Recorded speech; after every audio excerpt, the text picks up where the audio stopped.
Hi everyone, Rainey with my Dream Boat Project, and today's DIY I'm going to show you how to make a Payson joint. Now what this is, it's a joint that you use to connect two pieces of plywood together, the ends of the sheets of plywood. Let me show you what I mean. So basically this, you can see we have this piece of plywood here, and it needs to be joined to this piece of plywood here. And these are my longitudinals for the C-Strike 18. So I need to connect these two here in a way that they'll be just as solid as the wood itself. Now you have to be careful how you do it, because if you don't do it right, when you go to bend it, or when it bends or has any stress, it's just going to snap. Okay, now there's a couple ways of doing it, and let me show you some of them with my notepad here. Okay, now, so what you're doing is we're taking, hope you can see that, we're taking one piece of wood here and one piece of wood here. So if I just put glue in the middle, of course that's how you would glue a lot of things, you know, if you're making crafts, but with a little pressure that's going to break. You need to get more of the wood stuck. So you saw in an earlier video I did where I took a piece of wood here and I cut it this way with my scarfing jig. I created a scarfing jig. And if you want to know how to do that, you can go to our earlier videos where I showed how to build one. And then the other piece of wood goes like this here. And you put them together, put glue on the inside. So basically it comes out like this when it's done. One piece of wood, and all you have is a seam going like that, because you sand off any glue on the top and the bottom. And it makes the wood just as strong here, probably even stronger. When I say glue it, you're gluing it with the epoxy resin. So it makes it such a strong bond that it's like one piece of wood. Now, my scarfing jig worked great for 1/4 inch of wood, thickness of plywood. This plywood is 1/2 inch. The only way my scarfing jig would work on this is if I had a 10-inch circular saw, okay, but that my circular saw is only 7.5 inch. The 10-inch ones, go for about $500 or more, and it's really not worth it for the amount that I would use it. So a Payson's joint is a little bit different. We're going to have one piece of wood. Let's see, here's one piece of wood, and here's the other one. And what we're going to do is I'm going to use a planer, or you can use a sander, or you can use a router, and I'm going to cut a little bit of the wood off on the top and a little bit of the wood on the bottom. Now if you look at this ply, this is marine ply, you can see really close there's different layers. So all I'm going to do is take maybe one layer, possibly 1.5 layer, the thickness of fiberglass, okay? Because we're going to make a patch with fiberglass. So I'm going to basically sand off the top layer. So this is looking at the wood this way here. So we're going to sand off the top and a little bit on the bottom, about maybe 3 inches on both sides. So 3 inches there, 3 inches here. Okay, so we're going to sand this off. We're going to sand this off, sand this off, sand this off. So if you put them together end to end, oops, I shouldn't have done it that way, excuse this one. So if you put them together end to end, it's going to kind of be like this. Okay, so this would be, oops, don't want to do too much. So once I get done, this here's a line, so I'll have one layer off here, one layer off here. So I'm going to put glue in between here. Okay, we're going to make some glue with the epoxy resin, make it a little bit thicker, maybe like mayonnaise consistency. We're going to put some glue in between there, stick them together so we have that all glued up. And then right here, this is going to be fiberglass cloth. We're going to cut a strip about probably 6 inches wide and going the length of this. So we're going to be cutting it here, sanding this down, putting epoxy resin on this side. Once it dries, I'm going to flip it over and I'm going to sand down the other side and put the epoxy resin then. The reason I'm not sanding both sides right away, because if I have the bottom side sanded, it might not be, it's going to be hard to put the resin and the patch and everything and keep it smooth. There might be air bubbles. So I can deal with what I can see. Then we'll flip it over. So that's pretty much it. So then I'm going to have the patch here, and when it's all done, it should kind of look like this here. We have one piece of wood. There'll be a line going through it. Patch, patch, and it'll all be nice and smooth and just as sturdy as if I did it this way, or even sturdier than the piece of wood itself. So that's the plan. Let's go ahead and get this going. So I have everything all set up on my table. There's the ones I just showed you there on the far end. I'm going to connect those two on the outer sides to the two on the inner sides to make a long stringer. But first I'm going to do the thicker ones right here. So this one is going to connect to this one in the middle, which is down this way. And that one's going to connect to that one. So what I did is I put them all end to end, so they all butt against each other over here. You see how we did that? And I put this board on top to hold them all down. And I got them clamped on both sides to hold them down. So the whole idea is I'm going to use my planer, which you'll see in just a moment, and I'm going to plane them all down, hopefully, without them jerking around in between each joint. I don't know how that's going to work. Now with a planer, you got to be careful when you get to the end to go straight or up. Otherwise, it'll pull down and make it grooved more over here. We don't want that. We want it to be a smooth grind going all the way over, just taking off maybe a top layer, just a little bit. And I also have my circular sander, which is right over there on the chair. So if it's a little uneven, you can fix that up that way. But remember when I glue them, okay, so this one's going to be this way and this way, so the sandpaper is going to go between the two. And the reason I have that much room is, over here, is when I do my planer, it's going to, the motor itself will butt right up against the side, so it's going to help me as a guide to keep kind of even. So let me go ahead and get started.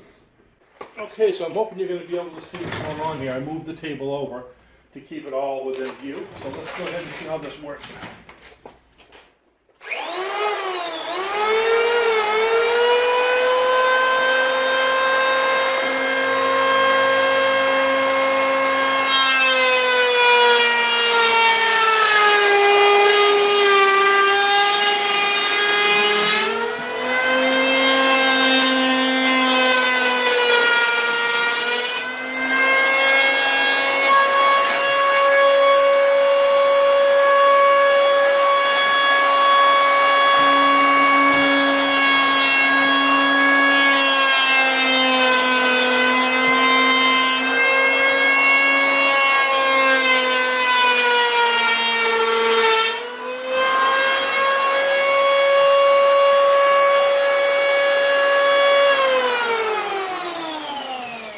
Now it did a great job here, but somewhere here in the middle, I don't know why it came up. But like I said, we can always correct that with the sander. And we'll go ahead and do another light pass here.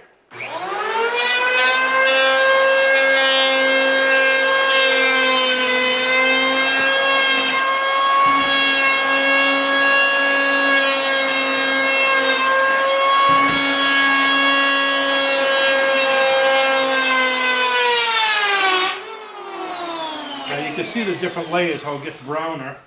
So I don't want to go too deep. That's deep enough here. It's not going as clean as I thought it was.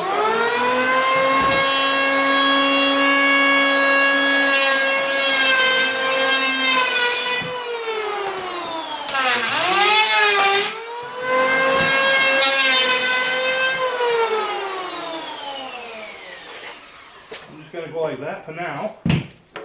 And I'm going to take my other sander, belt sander, and do the rest of it with that. Let's get rid of this wood without getting too many splinters.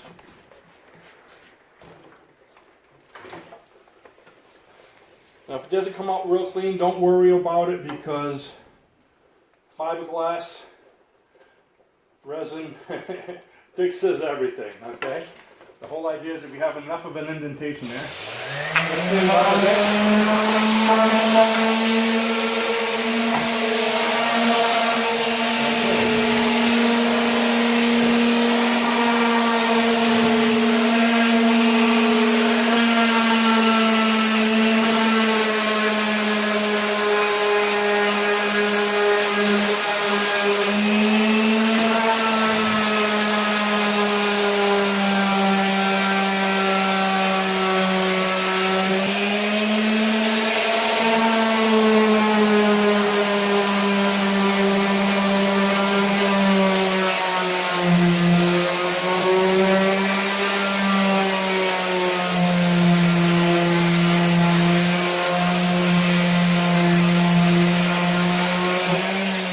just correct the rest of it this way. See, I was able to get all that board the same thickness. It's all grain going that way, so we know we have it all the same depth.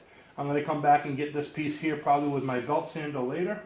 But in the meantime, let's go ahead and fix the rest of this.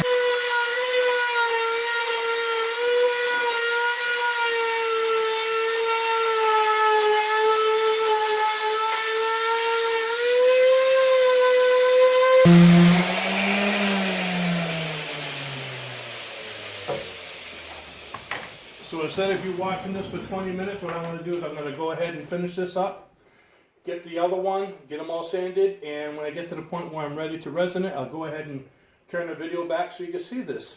Also, I need to get my mask on. You should always wear a mask when you're doing this. It's starting to get pretty gamey. So we will see you in a little bit once I get it all sanded up pretty. So with the scarves that I had on both sides of the plywood, about 3 inches each, so I need to cut about 6-inch strip of fiberglass. Now I already came over here and measured it, so all I gotta do is pull this down and cut 6 inches.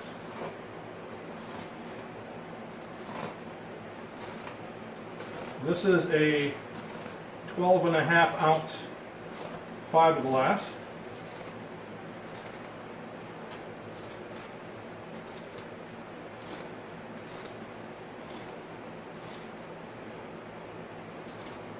Called double bias fiberglass. You can see the strands are going down at 45-degree angles, and they're actually sewed through it.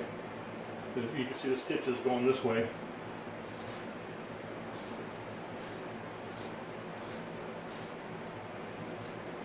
There we go. So there's my strip of fiberglass that's going to go right on that scarf on this side. And I'll cut one for the other side when I do that, but that'll probably be tomorrow, because this stuff has to set up overnight. So I just finished sanding this one down on the end. I put all 4 ends together, and you can see how nice that came out. I used the planer, electric planer first, and then I used the belt sander to make sure they're all the same grain. And as you can see, the grain's all going this way. The first layer was going like this and like that. So I did about 2.5 layers, and it feels like it's maybe a 1/16 of an inch thick, about the thickness of the plywood mat itself. This is just to show you how well it came out. You can see how I sanded down here and here, about 3 inches on both sides, and I sanded them down so they're nice and even. And now we're all set to put on the glue. We're gonna have to glue in between here first, so separate them and glue in between here, put them together. Then I'm going to put them together and fiberglass them all. So let's go ahead and do it. So the first step, of course, is to use my epoxy. So what I'm going to do, I don't know how much this is going to take. So let's go with, how about 4 squirts each? So we're going to go, and this West system is like 5:1. It measures it all automatically. 1, 2, 3. Wish I'd known about this when the kids were younger. This would have been better than Sesame Street. 4. I am the Count. Remember that, the Count on Sesame Street? 1. 2. Better watch on a loose count. And there is 5. And then I have my hardener. 1, 2, 3, 4, 5. And then comes the soup. You get to mix. You mix the lime in the coconut. Oh, you know the song. And this is just clear epoxy right now, but I'm going to thicken this up a little bit as I get her all mixed up. I'm going to thicken her up with some of this stuff. I didn't bring a spoon with me. I was going to use the other end for my spoon, but that's not a good idea right now, so let's use this ruler if I can. Whoa.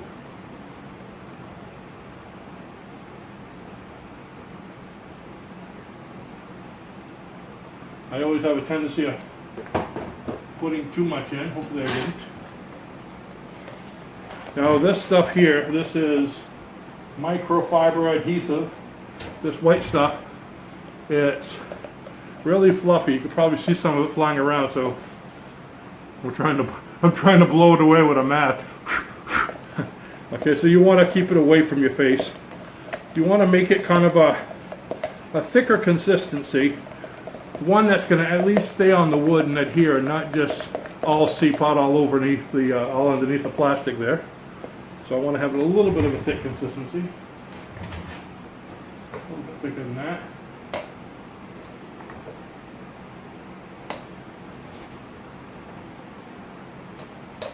And that should do it. Right now it's probably about looks like a regular glue, almost like a peanut butter. You can see how it is there. See that?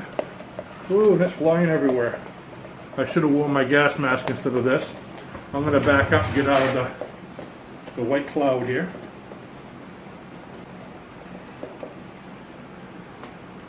And now I'm going to put this over here so you can see what I'm doing. Okay, I'm going to go over on the other side to get started. You know what would be really good is to use a butter knife. Okay, so this one was kind of a mess. I'm going to line them up there in a minute. Let's see. Get it up a little bit. Let's make it almost. Let's bring it forward and do it on top. There we go. Anything I drip will go on the wood. How's that sound?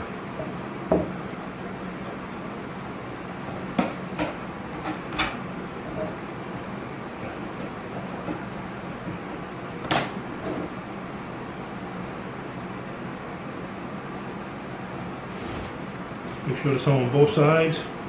And I'll just go in and get it. How's that?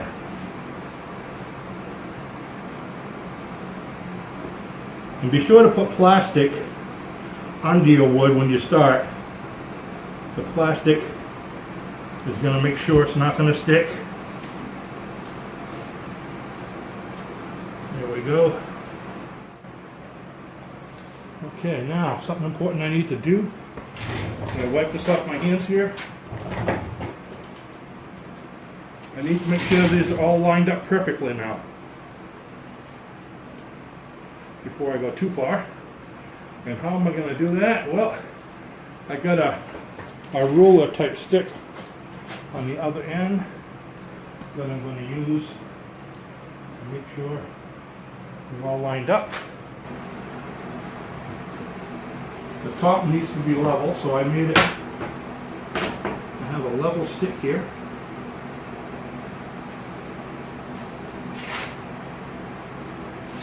That's straight. That's straight. But it's not straight here. It's pushing too much that way. There we go.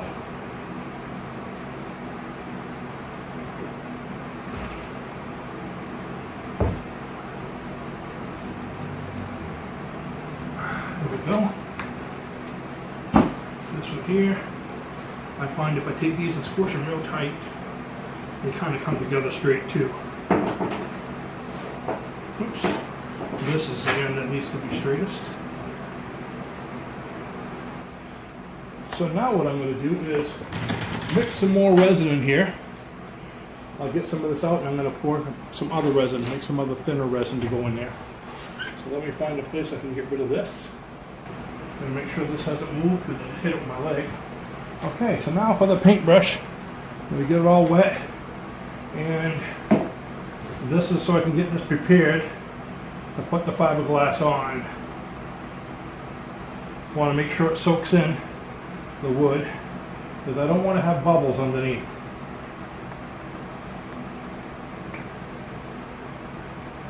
Got a nice little nail hole, looks like over here on this one.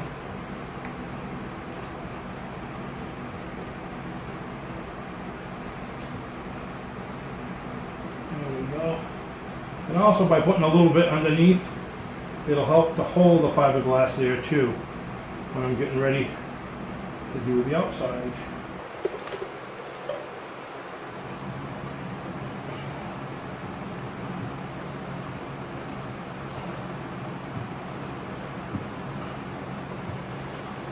I'm going to go ahead and put it on this side already too, since I'm already over here.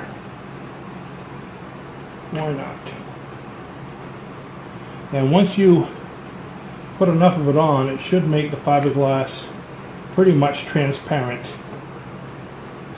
You get all the air bubbles out.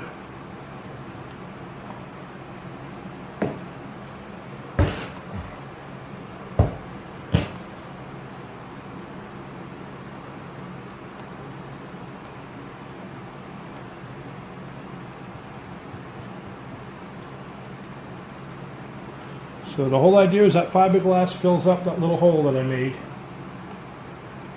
or that little indentation when I ground down the wood. So this fills it in, so when I sand it down at the end, once it's all dried, it should just blend like one piece of wood.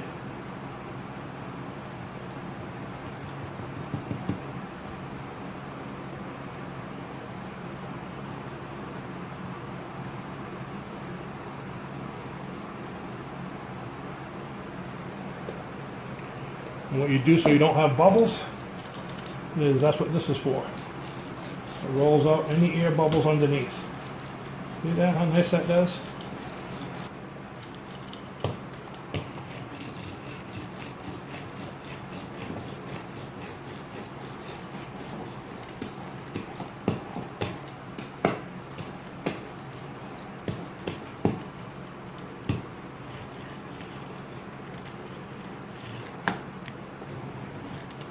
Now these are just aluminum, so since it's aluminum, once it's done I'm going to use some, what is that, mineral spirits I got here? Acetone. I'm going to use some acetone and soak it in there, otherwise I'll be buying a new one every time I want to use this thing. The acetone will help to get all the fiberglass off it, all the resin. That should have worked out all the bubbles. Let me get in the edges mostly. I keep on leaning over this way. I don't know if my hat's getting in front of the screen or not. There we go. Now I'm going to go on the other side.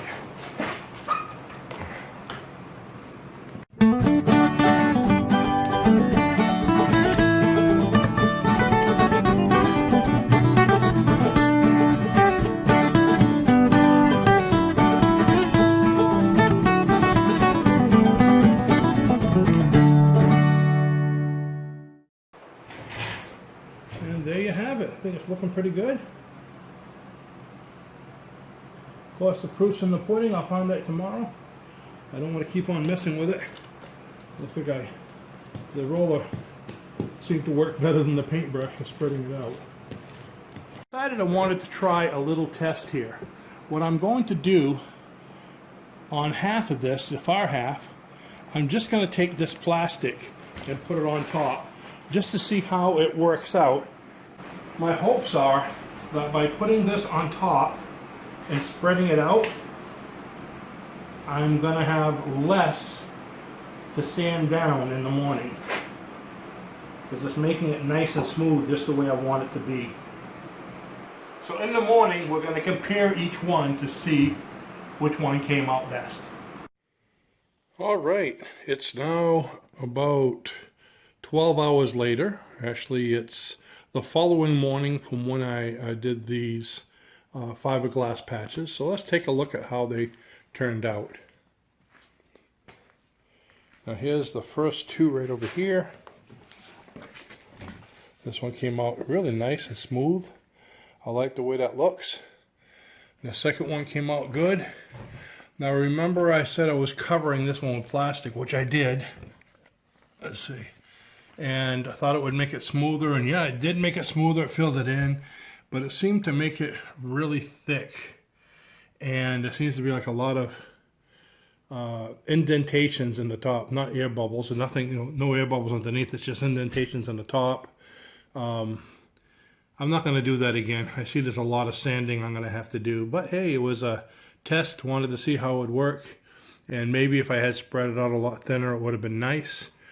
So that's, again, part of it smooth, but you got these indentations, and this here is kind of it's still rough because of the fiberglass. However, later on I can always fill that in with the fairing compound there, and it'll be fine. Now let's see how the other side looks. So I'm going to turn it over. So here's the flip side. It actually came up pretty nice, fairly smooth. And that one there. And there's the other two right up there. So that did a good job. I'm pleased with it.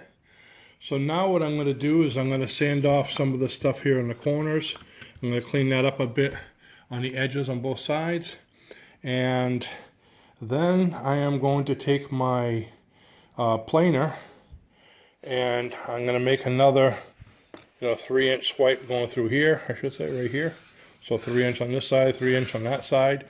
And we're going to make it only about maybe one thickness down, one thickness or one layer maybe of ply, because yesterday's I think was a little bit too thick, too deep. Okay, so I cleaned up all the edges with actually a scroll saw to get all that overhang off of it, and then I cut out all the patch that I'm going to need for where I ground it down. I ground it down about maybe one and a half layers, so that's going to go right there. And I'm just getting it all ready, make sure all my cuts are just right. And it's time for me to start glassing. So earlier today I finished all 4 of these by putting the epoxy resin on once again, and then putting my fiberglass patch on top and putting the resin over it again and rolling it out with my fiberglass roller. And I thought they came out great. Now these, I haven't done anything with them except taking them off the plastic. You can see it's still rough over here. But this one here, they're mostly dry, a little tacky, so I'm going to wait to finish those tomorrow. But this one here I completed, and it's nice and smooth all the way across. I sanded it. I actually took my orbital sander and sanded it all over, made the edges smooth and everything. And there's still a little bit of, you could feel the fiberglass patch a little bit in there. But what I'm going to do is, once I have everything up and installed, and I have my frame put together and put the, I guess you could say the shell or the hull on my frame, I'm going to go ahead and take care of it then. When I go ahead and fiberglass, and they have a thing called Q cells. It's kind of like what is it, like fairing compound. I guess with automobiles it would be Bondo along that lines, but it's marine grade. So I'm going to be putting some kind of a fairing compound over there, which makes it a lot easier. This stuff here is very rough to sand, so I don't want to put another coat over it now because it's extremely hard to sand, and that compound is designed to make it nice and smooth. Then I can sand it, and it's going to come out like the hull of a boat would, really nice and shiny and smooth and wonderful in every way. So this one's all done. You can see I took what was initially 2 pieces of wood, and with my Payson joint made it 1 piece of wood. So hoo-hoo, a success. So I want to thank you for taking the time for watching this whole video. I hope it helped you understand how to do a Payson joint. Works really well. It's extremely strong. So this is as strong as that is. It's going to hold the joint. Once it's painted, you won't be able to see it, so you won't even know it's there. People are going to wonder where I got this long plywood. So that's a wrap. And please be sure to subscribe and give us a thumbs up. Hope you enjoyed the video, and have a great day. See you next time.